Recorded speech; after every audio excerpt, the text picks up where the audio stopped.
Hi guys, welcome back to my YouTube channel, and if you're just joining in for the first time, you are welcome, you're welcome. And if you're a returning subscriber, I appreciate you so much. Thank you. So by the title of this video, we're going to be talking today.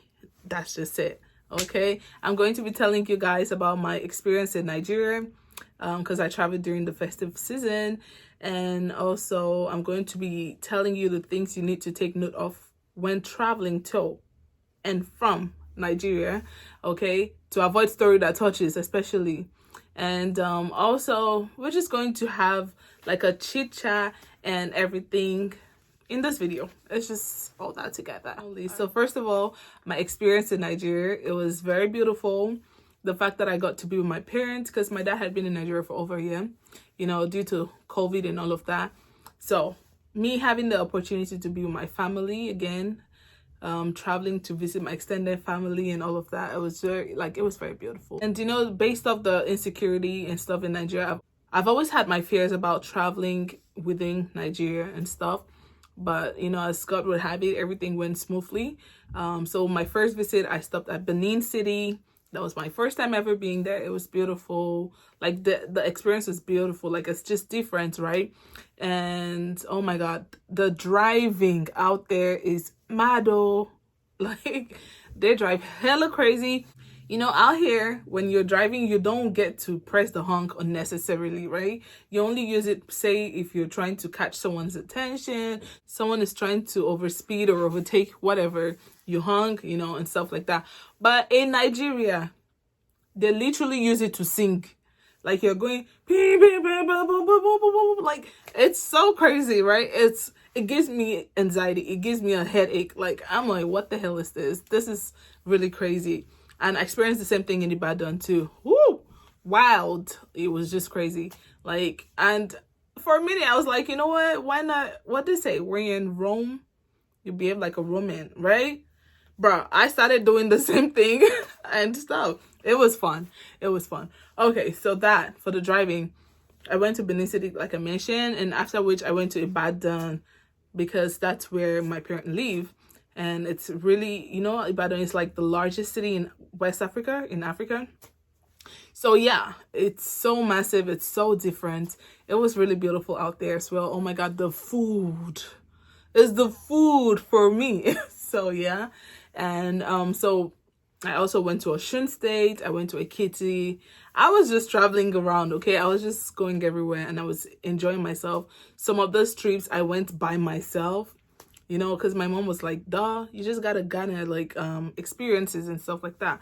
You gotta do it yourself. What if nobody's here to drop you or anything? So I went on public transport and stuff like that. So yeah, it was really nice. Number two, the awkward things people do in Nigeria that really gets on my nerves. I experienced this not once, not twice.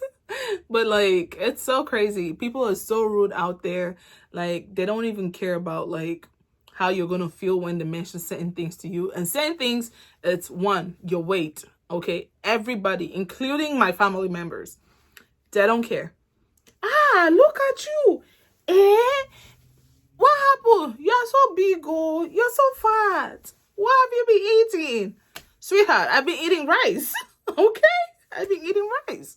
Like, literally, you get those kind of comments every day. Let me tell you, every day. It was so annoying. For me, I find that so really annoying and stuff. Imagine I was traveling and I got on a public transport, and she didn't even mind that I was there. And someone was like, oh, can you please adjust a little bit? And she was like, oh, the lady beside me, she's hella fat. Like, what? Like, what? I don't understand. You know, they don't care. They just say whatever. Like, the fuck? I'm paying my money, you're paying your money. So I guess that's what it is to them or for them. So they don't care. And sometimes when I try to get on like public taxis and stuff, they'll be like, how about you pay for 2 people so you can sit in the front? Guys, this is me. This is all of me. Am I not even big? Right? Like, they'll be like, oh, why not just pay for 2 people so you could sit comfortably here or da-da-da-da-da. That's hella rude. But these people don't care. They hurt your feelings anyway. But yeah, you know, you just gotta grow like that tough skin not to really bother about that. But yeah. Yes, I experience that almost every now and then. So, and another thing that really would get on your nerve when you go to that country is people reminding you that you're supposed to be married. How old am I again? Yes. So basically, they keep telling you, where's your husband? I was like, do you see any rings on that fingers? You see? When my auntie was like, where's your husband? I was like, she was like, what's that? I was like, no rings. I'm not married. So, you know, like they'll literally ask you, family members, people that know you somehow and stuff like that. I mean, I get it. It's a good thing and stuff, but like, they're so insensitive. You don't even know what's going on in people's life and you just, boom, shoot questions like that. Like, they don't care. I don't know how, but it's so awkward. That was like number 2 thing that happened like almost every time I step out and stuff like that. And I was like, okay, whatever. And also, oh my God, Nigerians are so annoying, but they're so sweet at the same time. So it is just one of those things. So aside all the fun stuff and all the funny stuff and all the weird stuff that I experienced, one of the things I really enjoyed out there was the fact that, guys, I wasn't stressing about anything. I was just chilling. I wasn't worrying about bills and you know, it's just so, like, aside the insecurity, the problems, like the government and everything, Nigeria is a beautiful place to be. Like, it is absolutely beautiful. You know, apart from all the hustling and bustling, food is everywhere. Like, you get food for cheap, you get food for good food. That's the most important thing. Food, fresh food. You see how I'm emphasizing on that? Fresh food. Yeah. So all of that. Okay, so now we're done with all the fun stuff and stuff, right? So now let's go into the serious stuff. Okay, so now for the very important thing. Of course, we all know that when you're traveling now, you have to get your COVID test done before you go to, especially when you're traveling out of the country. That is very important. And some people will tell you your results should be around 3 to 5 days. Sweetheart, make it 3 to 4 days. 92 hours, 72 hours, period. Do not have it for 5 days. Because so when you get to the airport and then you leave that country, it's still valid. You know, the time difference actually matters. When you get to the other country where you have your layover or whatever, right? And they check your COVID result and it's already like 5 days or going to the 6th day. Guy, you're going to have a big problem, okay? And that happened to hella people that I know. And they had to pay about $250 to, you know, to rerun the COVID test and stuff. Imagine. So you could save yourself that money by doing the right thing. So you go get your COVID test. Say you're traveling on a Wednesday. You go get your COVID test on Monday. Your result will be out on the very day of your trip. So because it takes 24 to 48 hours to get the result. So, and ask questions. Is this PCR? It's very important. Some people just go get their test done and they're not the kind of result that those people are asking for. So it has to be PCR, you know? So that is important. The time you take the test is very important as well. So it's good to ask questions so you don't get stranded at the airport. Because I saw that happen to hella people. And oh my God, it was, you can imagine the scene. Crazy. Another thing is when you are traveling from Nigeria back to wherever you came from, guys, be careful. Okay, so I went to get my COVID test done somewhere and you won't believe it. I've been back to the US. It's, let's say, about 3 weeks now, and the result is still not out. Okay, the result is still not out. So imagine that I was 100% depending on that result. I'll be stranded. I'll be stuck in Nigeria and school is already back in session. So what will happen? You know, think about it. So basically, you need to ask questions about this COVID test. You need to go on sites like the NDDC, that's for Nigeria, to find out areas, locations, hospitals, clinics that are certified to give this test. So you do not go get stranded at the airport. Because why? I saw it happen. So for my test, I went to this other place and the next day, like my trip was on a Friday, right? Was on a Friday and I got my test done on a Tuesday, expecting that my result will be out, you know, between those days and when I travel. And on Thursday, I didn't hear anything from them. And so someone who was in charge of this actually called me and was like, yo, I think there's a problem and you cannot depend on this test and stuff like that. Good thing I had her to do that for me, right? If not, I would be stranded. So at the end of the day, I thought going to a government owned clinic or something was supposed to be free. Well, no. Nigerians have a way of extorting from you, or Nigerian government have a way of extorting from people. Because basically when I got there, they're like, oh, traveler's test is different. So you could just go do your COVID test randomly and stuff.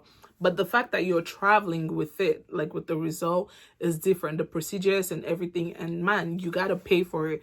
I mean, I don't have a problem paying, but I was just surprised because it's supposed to be state, not private, right? But, well, glad I actually got it done. So, yeah, that happened. And my result came out like the next day. And that's what I'm saying. You got to ask questions. So it came out on the next day, which was the very day of my trip. Good thing was my flight was later in the evening. So you can imagine what would have happened if, you know, I didn't make inquiries and I just depended on the other one and stuff like that. So yeah, the timing of your COVID test, the location, actually matters a whole lot. Yeah. And also now, number 2, guys, when you are traveling, make sure to stick to the 23 kg, right, for 2 check-in luggages. And for your hand luggage, stick to 7 to 9 kg for your hand luggage, guys, because it's so crazy. It was so annoying when I got to the airport. When I was leaving the US, all they measured was my check-in luggages, right? My hand luggage, I was asked to put it in a little thing. As long as it fits in that, that's to say it would fit in the, what's it called, in the space up where you put your hand luggage and stuff. So that was exactly what I did. So basically my hand luggage was not measured. So I felt like, okay, that's good. And I was entitled to my hand luggage and a carry-on bag, like, you know, just your handbag or your laptop bag. And that was how I flew to Nigeria without any problems. But when I was coming back from Nigeria, I thought, okay, it's the same airline, right? But when I got to the airport, I got the shock of my life. Okay, so first of all, dude was like, you have to measure your bags. I did. It was good. Secondly, he was like, you have to measure your hand luggage. And I was like, why do I have to?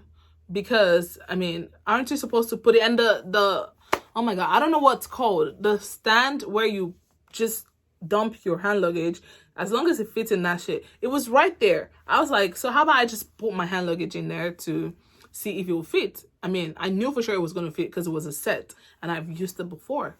And he was like, oh no, here we measure hand luggage and here you're entitled to just 1 hand luggage. I was like, isn't it the same airline? You know? But yeah, that was a major issue. Well, guess what? I had to pay for excess luggage because I had to take everything from my hand luggage and dump it in my check-in box.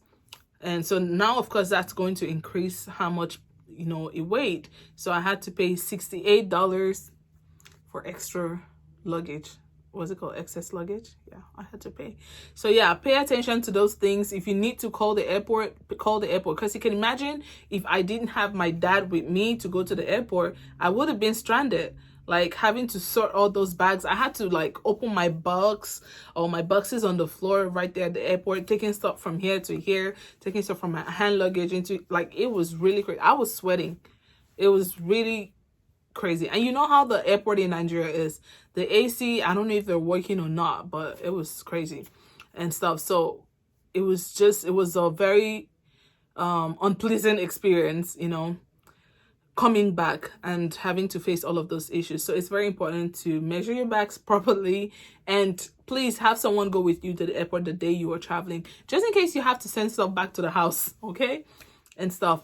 And also, now these are for my people that always take food stuff back to the country. Like say you go to any other place, you go back to the motherland, and then you're coming back to the US or any other place, and you like taking food stuff, because I always do, right? So the way you package your food stuff matters a whole lot.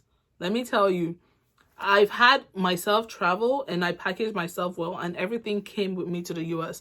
But my dad had the same things in his bag and some of it were seized, and the same for my brothers. So basically the way you wrap and package your food stuff matters a whole lot. I bring egusi, I bring ogbono, I bring pepper, I bring crayfish, I bring even locust beans. You know how that should stink? Yes, I literally brought it, right? And it all depends on the fact that, okay, you're entitled to those things, but the way you package it matters a whole lot, because they tell you you're not supposed to bring like plants, you're not supposed to bring this and that and whatnot. But these are just food, they're harmless, right? So it matters how you package it. That's what I'm just driving at, okay? And yes, your girl got her some stuff. This is shea butter. I'm trying to focus this. But yeah, whatever. This is shea butter. I actually wrote it on and I actually already took out the paper. So I used newspaper, like basically any kind of paper. I wrapped it like multiple times before I put it here. And then I put this just in case they happen to check my bag, they see it. Okay, it's shea butter. It's not harmful. It's nothing. So how you package your thing actually matters a whole lot. So yeah. This is going to last sis for hella long. So the other thing I got, I already opened this because I took out some, was my black soap. Yeah, I know this is going to last for a long time because it's really foamy, you know, when you use it, just a little bit and stuff. So this is my black soap. The same thing, I wrapped it multiple times with paper and then I taped it round and then I put that, okay, this is soap. And that's it. And for my food stuff, I did the same thing. Guys, some people will tell you you're not allowed to take Maggi inside, like the Nor cubes and stuff like that. I brought it twice. I don't know if I'm telling on myself, but I don't think it's a big deal. I've actually brought it twice into the country. How?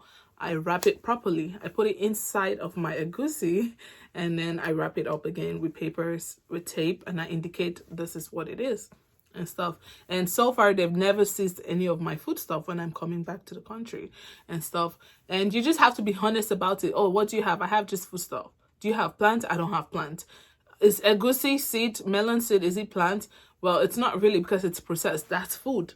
So you just have to be honest about it and stuff. So yeah, how you wrap your foodstuffs and other things matters. And one thing that I was told that you cannot also bring in, I'm so mad I didn't get enough of those because I thought they were going to seize at the airport. But just like I said, the way you wrap it matters.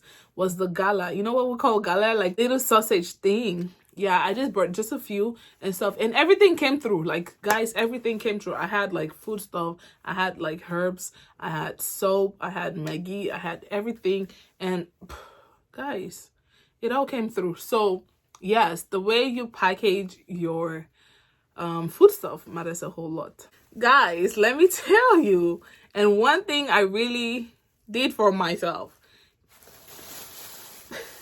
I restocked on this. This is like over a dozen. And if you know what this is sponge, like basically like an exfoliating sponge.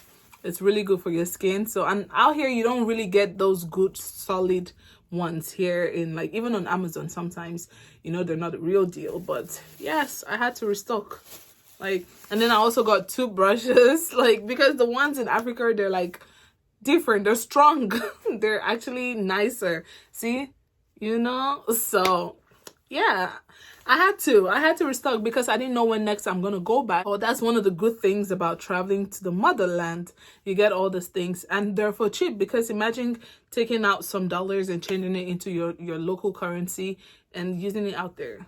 It saves you a whole lot, you know, and stuff. And my beautiful outfit, this I also got from the motherland. Yeah, you know. So yeah, I really had a great time out there in Nigeria and stuff. So I just felt to share my little experience, even though not so detailed, and also tell you or to also inform you on things you need to know if you're traveling. And some people that are like literally traveling for the first time back home, and so those are little things I feel like you should pay attention to, so you don't get stranded, so you don't actually, you know, have any problems out there at the airport or even in the country. All right, so yes, that's it for today, guys. Let me know if you did like this video, and also please do not forget to like, comment, share, and the big one, do not forget to subscribe. Thank you so much, guys, and catch you on my next video.